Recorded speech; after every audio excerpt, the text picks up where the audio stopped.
అందరికీ నమస్కారం. మీడియా మిత్రులందరికీ కూడా ప్రత్యేక ధన్యవాదాలు. ఈ రాష్ట్రంలో జరుగుతున్నటువంటి ఒక ముఖ్యమైనటువంటి పరిణామానికి సంబంధించి పత్రికా ప్రకటన చేయడానికి ఇవాళ ఇక్కడ మేమందరం కూడా గుమికూడడం జరిగింది. ప్రత్యేకించి వేదిక మీద ఉన్నటువంటి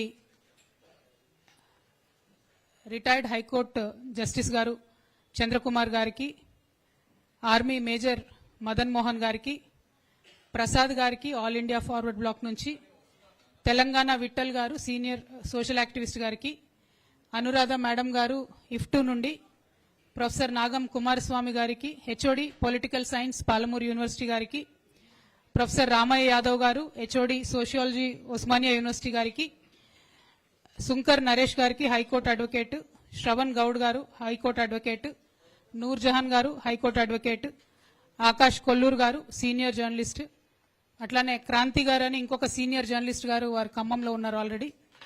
మరి వీరందరితో పాటు తెలంగాణ జాగృతి నుండి నేను, అట్లానే ఈ రాష్ట్రంలో చాలా బలంగా రాజ్యాంగ హక్కులు పరిరక్షించడానికి ఒక చైతన్యవంతమైనటువంటి ప్రజల భాగస్వామ్యాన్ని రాజ్యాంగం ఇచ్చినటువంటి హక్కులు పరిరక్షించడానికి ప్రతినిత్యం ప్రయత్నం చేస్తూ బహుజనుల గొంతుకగా మరి పేద ప్రజల పక్షాన పోరాటం చేస్తున్నటువంటి డిఎస్పీ అధ్యక్షులు డాక్టర్ విశారదన్ గారు, వారికి అందరికీ కూడా మళ్ళొకసారి నమస్కారం తెలియజేస్తా ఉన్నాను.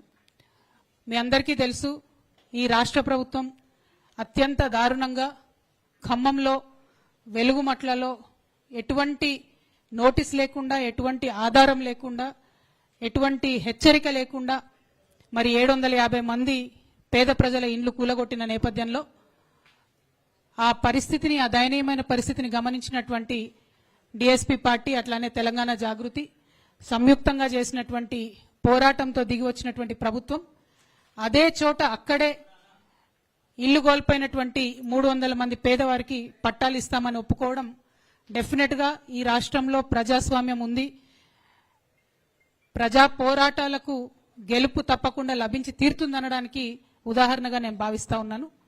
దాంతోపాటు మరొక 111 మందికి కూడా వివిధ గ్రామాలలో పట్టాలు ఇస్తామని ప్రభుత్వం చెప్పడం కూడా మరి వాళ్ళ ఒక అడుగు ముందుకేసినట్టని మేము అనుకుంటున్నాం. కాకపోతే ప్రభుత్వం కూలగొట్టింది 750 మంది ఇండ్లు, ఇస్తామని చెప్పింది 411 మందికి. అందులో అనేకమైనటువంటి అభ్యంతరాలు వ్యక్తమవుతా ఉన్నాయి.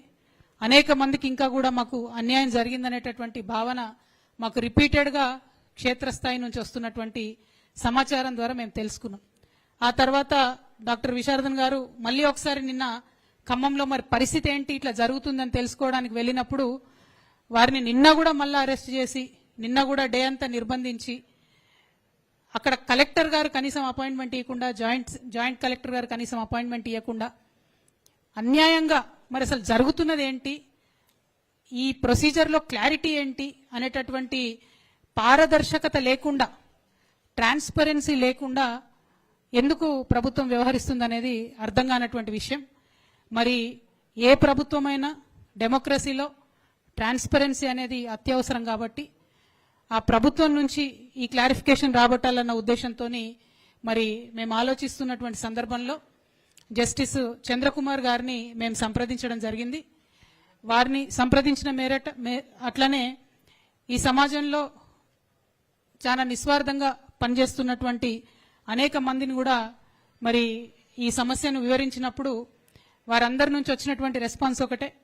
ముఖ్యంగా జస్టిస్ చంద్రకుమార్ గారు మీకు తెలుసు, మన రాష్ట్రంలో అనేక రోజుల నుంచి పోరాటం చేస్తున్నారు. ఆర్మీ మేజర్ మదన్ మోహన్ గారు వారు చెన్నై నుండి ఉన్నారు. ఈ సంఘటన అంతా చూసి స్పందించి మరి అసలు ఈ విషయం ఏంటి మేము కనుక్కుంటాము అని చెప్పి వారు మమ్మల్ని కోరినప్పుడు మేము ఇంట్రెస్ట్ ఉన్నటువంటి వాళ్ళందరినీ కూడా మరి ఈ విషయం కనుక్కోనండి అని చెప్పి మేము వారిని సంప్రదించడం జరిగింది.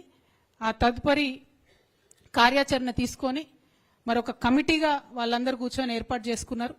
అందరూ కూడా చాలా సీనియర్స్, అందరూ కూడా జర్నలిస్టులు, లాయర్లు, professors, retired high court judge, army major గారు, వీరందరూ కూడా ఇవాళ మన తెలంగాణ పేదల పక్షాన నిలబడడానికి రావడం, వారి వారి ఉద్యోగాలు చేస్తూ వారు సమయం ఇవ్వడం అన్నది నిజంగా కూడా వారు నేను మనస్ఫూర్తిగా అభినందనలు తెలియజేస్తున్నాను, ధన్యవాదాలు తెలియజేస్తా ఉన్నాను. ఎందుకంటే వారి సమయాన్ని వెచ్చించి ఈ తెలంగాణ పేద ప్రజలకు ఏదో చేయాలని వారు అనుకోవడం అన్నది నిజంగా కూడా ముదావహం. మరి దాన్ని ఆహ్వానిస్తూ వారికి ప్రభుత్వం సంపూర్ణంగా సహకరించాలని ఈ సందర్భంగా నేను డిమాండ్ చేస్తా ఉన్నాను.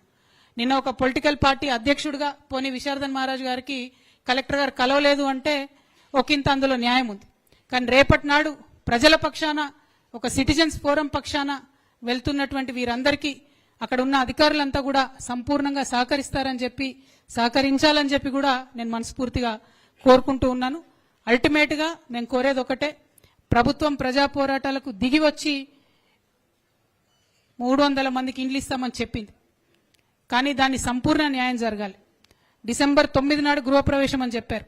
ఈ 8 నెలల కాలంలో మరి ఆ పేద ప్రజలు ఎక్కడుంటారు, వారికి సంబంధించినటువంటి హౌస్ రెంట్ ఏంది, స్కూల్ ఖర్చులు ఏంది, జరిగినటువంటి నష్టానికి పరిహారం ఏంది, ఇటువంటి అనేక అంశాలు కూడా మా ముందున్నాయి. కాబట్టి వీటినంతా కూడా కంప్లీట్ గా సంపూర్ణంగా ఈ ప్రజలకు న్యాయం జరిగేంత వరకు మేము ప్రయత్నిస్తాం. మరి కమిటీగా ఏర్పడి వెళ్తున్నటువంటి వారికి కూడా అక్కడ ఉండేటటువంటి స్థానికంగా జాగృతి కార్యకర్తలు అందరూ కూడా సహకరించాలని కోరుతూ, అందరికన్నా ముఖ్యంగా ప్రభుత్వం సహకరించాలని చెప్పి నేను డిమాండ్ చేస్తా ఉన్నాను. మరి ఈ సందర్భంగా డాక్టర్ విశారదన్ గారిని మాట్లాడవలసింది కోరుతున్నాను. మీడియా మిత్రులందరికీ నమస్తే. రాష్ట్రంలో జరుగుతున్న పరిణామాలన్నీ మీ అందరూ చూస్తున్న విషయమే. వెలుగుమట్ల భూబాధితులకు సంబంధించినటువంటి